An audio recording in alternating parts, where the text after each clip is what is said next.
inner confidence will determine whether you're really going to be conscious about what others are saying about you.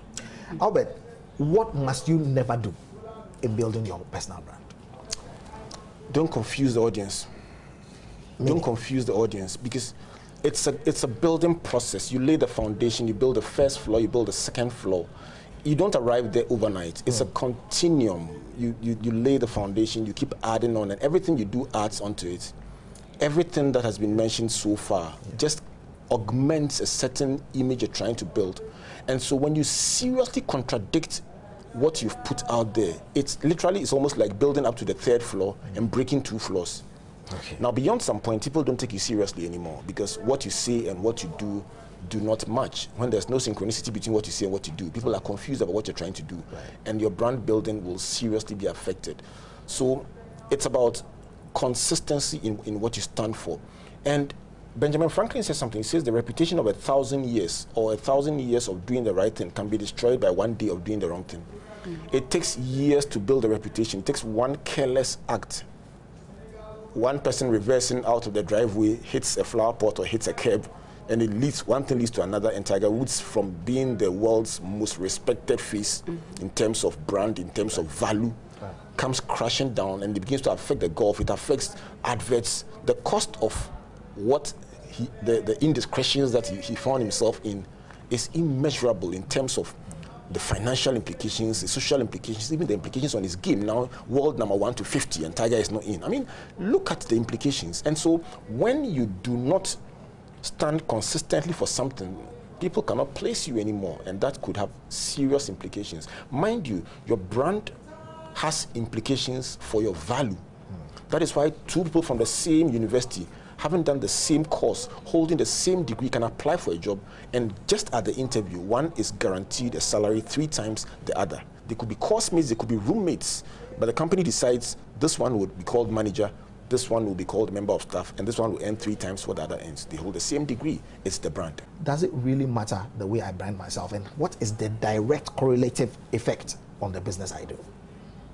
Yes, it does. As a leader, it does. And current trends are shifting towards personality focus. That's why, for instance, Donald Trump is his brand. I mean, you've got Trump, you've got products that it doesn't, that really necessarily mean that like the products are the best on the market, but because it's got a name attached to it, an affiliation attached to it, it sells. And so I think that working on yourself as a personal brand is imperative, so that then you have people associate you with a product, with a brand, with what have you. For instance, Puff Daddy, I'd say, he's a musician, essentially. But what is he known for? He's been successful in music. And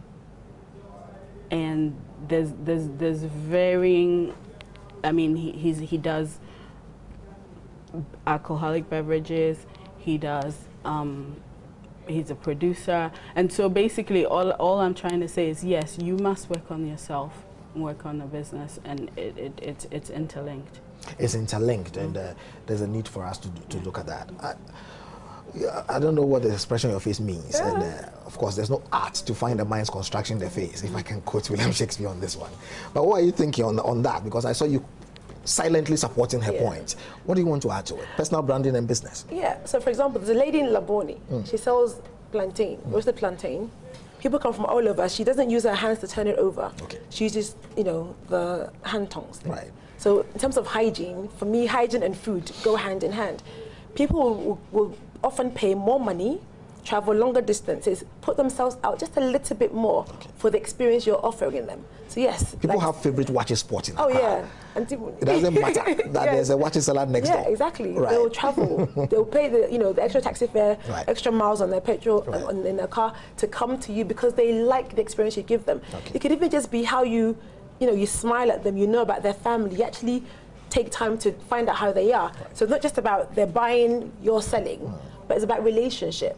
with yourself and with your customers. So yes, it's definitely interlinked. Of course, I know there are people who walk to the shop and they want to buy an Antonio Banderas perfume, not necessarily because it's the best fragrance, but simply because Antonio Banderas represents something for them. And he just says seduction at night. And he knows that Banderas represents that kind of a symbol, they'll buy it. But on our level, where we operate, in all that we do, how does, say, someone who works in a bank, someone who is a lawyer, someone who is a journalist, someone who's a news reader, I mean, these examples, how do these people get their personal brands to affect what they put out? Let's use some very mundane tasks that we pay for on a regular basis. Right. Let's say you wanted an MC to come and moderate a function.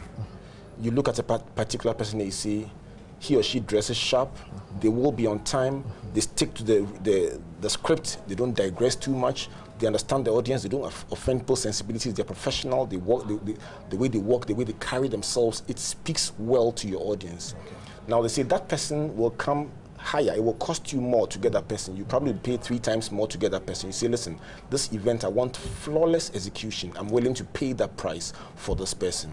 Sometimes it's also about interestingly, not the quality of the product, but that it stimulates a certain emotional response. Let me give you a funny example. I was walking with my mother through the 37 Military Hospital when she saw a plaque on the wall that said Eastmon Ward. Okay.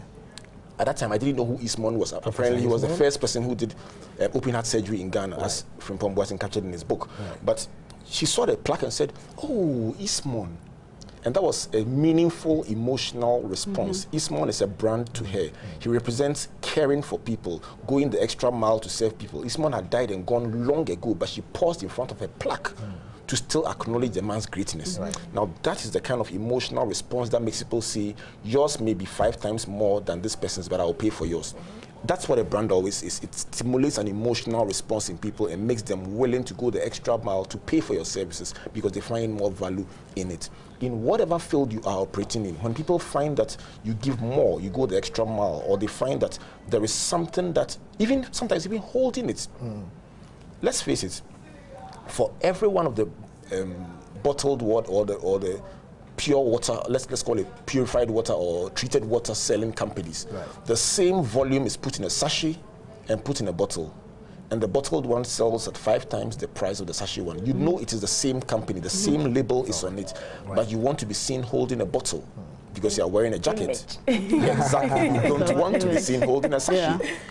And I found out even that the type of function determines what people will drink.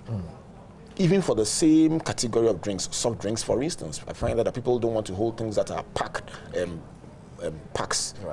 It comes out of a failed attempt to sell a Tetra Pak drink at a function that was very high level formal function. Oh, people didn't want to hold refresh at the time because they felt, no. With a suit, you need to hold something. And I didn't know that. But it all tells about the kind of thinking that goes through the minds of people. Let's take first class and business. Sometimes even on an airline, really. I mean, sometimes the person is sitting just a meter away from you with a superficial curtain separating it. But what do? They realize that services are intangible, they are perishable, and so on. So they try to add something to make you feel that the price that you paid that was twice what the other person paid brought some value. So yes, there's an extra small bottle of wine. You know, for those who love wine. You know, so basically, yes. A brand does have some value. The barber who would tell you a story. I mean, my barber said to me, "Let me come to your house. I'm not waiting for you to come to my house. I'll come to your house and I will take care of you. Tell me the days you want me to come. I will come." He uses my machine. He uses my electricity. He uses my porch and everything, and charges me 5 times what he would charge me if I had walked the 100 meters to his house. Why? Because he's been able to discern the kind of customer he has and has positioned himself to be able to attract the kind of money he wants from me. Let me stay with you. Convenience. Are schools, universities, secondary schools that people attend, families that people come from, etc., do they condemn you to a certain level of branding right from the start? And if yes, can one who does not belong to, say, that particular school still rise to find a brand that will also carry them to a certain level?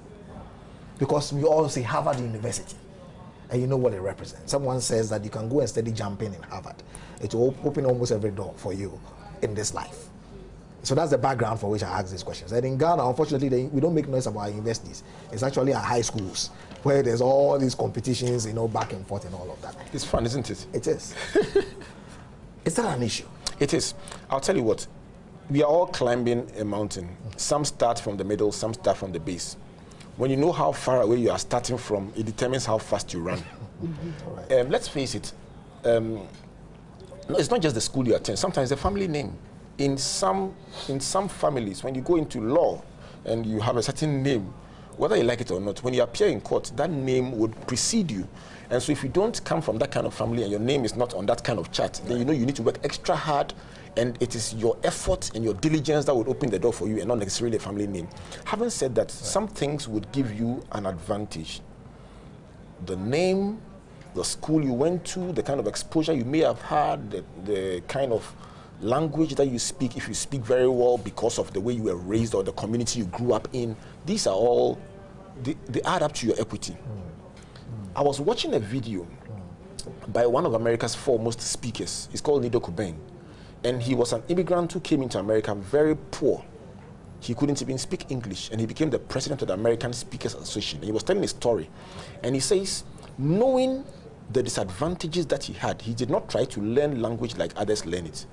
He got himself small cards and decided to learn 2 words a day.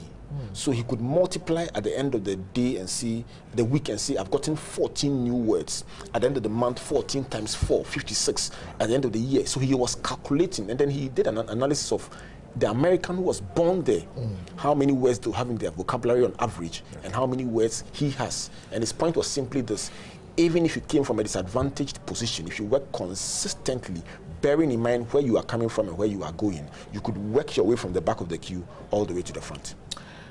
Should we be looking at social networking these days? Everyone talks about Facebook. Almost everybody's on Facebook these days. I still know a few people who are not, though. I know some people who don't use mobile phones up to now, and all that. And we are talking about communication, the modern era, technology, etc., and all that. Does it matter that a person has a mobile phone or does not? Does it matter that a person is on Facebook or LinkedIn or whichever one of the social network sites that comes to mind? Are those critical to personal branding? Yes, they are critical. In everything, there's excesses and there's but I think Facebook is a good tool to promote who you are, what you do, and it's about tools. I mean, somebody might use Facebook and it might work. Others might speak in person and it's their personal brand. And we've used, Jennifer and I have used Facebook to an advantage, and we're going to tell you about an event. We're having an event on Saturday about personal branding, and basically it's getting women to find their passion, and that we have found. We found our passion, and our mission is to help women find that passion. And so on Saturday, we have a whole lot of speakers. Yawa Hansen Kwao will be speaking on women and words. She is one of Ghana's most prolific speakers.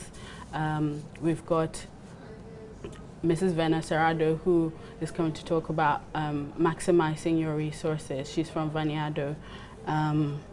Yes, we've got Mrs. Catherine Benson, right, who we all know, CEO of Eden Tree. Started by just growing her own herbs. She supplies to many supermarkets, in Accra. She has the restaurant and so on. We also have Mrs. Felicia Sapong. She's got her own makeup, her cosmetics brand. So we've got women who've taken the time to rise up in their own right, and then we want to share to help other women within Ghana realize that we have lots of potential. We do have to work on ourselves from the inside out, and we can make a difference and make headway in society if we know, the tools to kind of get on board. But you were asking about, Facebook, if it's important and so on. Yeah. The idea that you could be sitting anywhere, send a message on Facebook to 1,000 people, it will go on their page. Yes, it will go on their page. And the multiply effect is powerful. Right. So while you're probably asleep somewhere, you know, in Ghana, somebody in Japan or America can read something you put on and they could pass it on. So